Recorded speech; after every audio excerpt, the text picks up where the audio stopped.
Hello, karibu sana kwa kipindi cha Glorious Encounter na Reverend Mark Kithokilo. Siku ya leo napenda tuanze series ya mafundisho kuhusu spiritual gates, malango ya kiroho. We'll be guided today by the gospel according to Matthew chapter 16, and I'd like to read verse 17 to verse 19. And this is what the Bible says. And Jesus answered Peter, "Blessed are you, Simon Bar-Jonah, for the flesh and the blood has not revealed this to you, but my Father who is in heaven." Verse 18, "And I tell you, you are Peter, and on this rock I will build my church, and the gates of hell shall not prevail against it." Verse 19, which is very important. "I will give you the keys of the kingdom of heaven, and wherever you bind on earth shall be bound in heaven, and wherever you loose on earth shall be loosed in heaven." Jesus tells Peter that I will give you the keys of the gates of heaven. And that's why we draw our message on spiritual gates. This scripture talks about the gates of heaven, or the doorways of heaven. I've encountered and interacted with people who come to my office and tell me, "Mchungaji, niombee, milango yangu ya maisha imefungika, milango yangu ya kazi imefungika, milango ya biashara imefungika."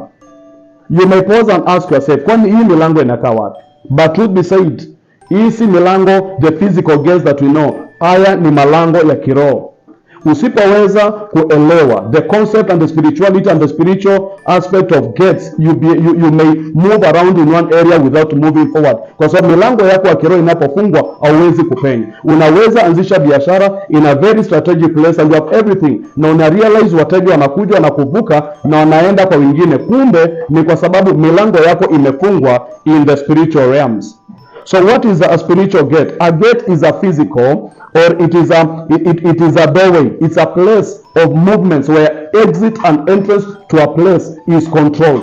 It is the spiritual gate. If you try to understand the concept of gates in the Old Testament, in the Bible, it is at the gate where people sat on the gate waiting to receive support. You know, the beggars and other people are downtrodden stood at the gates wakingojea kupokea msaada. Ni katika gate ndio watu wanapanda, hata katika ulimwengu wa kiroho, wale ambao wanapata mambo ya uganga na wachawi. Mara nyingi unapoleta mchawi anakuja anapanda vitu katika lango, in the main gate, in the entrance or exit of your house, of your life.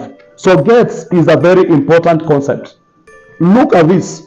When you read, ukisoma kitabu cha Kutoka, wakati wana wa Israeli, you know, the night before the deliverance from the land of oppression, the land of captivity, waliambiwa na Musa kwamba Mungu amesema mpake damu katika miimo ya milango yenu, na malaika wa kifo atakapopata damu katika miimo ya milango yenu, you'll be set free. Lakini kwa wale ambao they were not aware, hawakupata damu katika miimo ya milango yao, their firstborn sons died.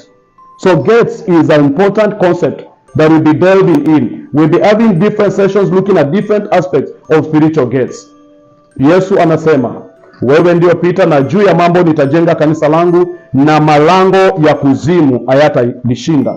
We'll be looking about different types of gates, but today just understand this, that gates, we have godly gates and satanic gates. Kuna malango ya kuzimu, malango yanayoleta maovu kwa maisha yetu, malango yanayoandamana na laana, malango yanayoleta nuksi. Lakini pia tuna milango ya kimbingu ambao Malaki 3:10 inasema tukimtolea Mungu kwa uaminifu atafungua madirisha ya mbinguni na kutumagia baraka. Ninakuombea katika jina la Yesu, Mungu afungue milango yako. Wewe ambao milango yako ilifungwa na nguvu za giza, ikafungwa na waganga, ikafungwa na wachawi, naomba milango yako ya kiroho ifunguke, because we are going to analyze the concept of spiritual gates and deal with the gates in our life. Wengine milango ya promotion ilifungwa, milango ya biashara ilifungwa, milango ya kazi ilifungwa, milango ya ndoa ilifungwa, milango ya kuoa na kuolewa ilifungwa, milango ya kupata watoto ilifungwa. Sijui ni milango gani imefungika kwa maisha yako. Yesu anasema malango ya kuzimu haitakushinda, na kutangazia milango yako ifunguke, milango ya maisha yako ifunguke, na ushuhudie wema wa Bwana. Shikilia Yesu, tembea na Mungu. He has given us the keys, na tunafungua milango yetu katika jina la Yesu. God bless you.